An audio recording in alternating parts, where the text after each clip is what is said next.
How do you handle it when you're trying to raise your kids spiritually, but your spouse isn't on the same page, or the child goes into the other home because you're divorced and they're getting a whole nother line of thinking? I want to talk about that. I wrote the book Motivate Your Child because I wanted parents to know how to pass the faith on to their children. That's the whole second part of the book. The first part is about developing the conscience in a child. That's why it's called Motivate Your Child. It provides this internal motivation for children. But let's talk about this difficult problem that many parents face in their lives, that they're not on the same page with the parent. Now, it may be just that you are more on fire for the Lord and your wife or your husband isn't really doing that in their lives. It's ideal when two parents are both on the same page spiritually. Now our family can be growing together with everybody contributing. But sometimes that's not the case. So what do you do? And my suggestion to you is that you use the influence that you have and don't minimize it.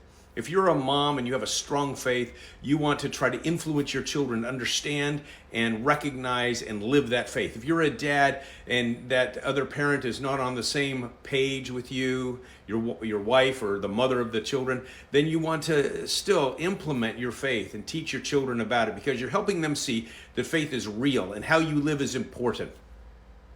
Use your influence and don't minimize your influence just because the other spouse isn't on the same page with you.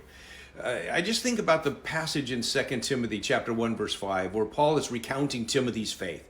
And he says, Timothy, you have a sincere faith that comes from your grandmother, Lois, and your mother, Eunice.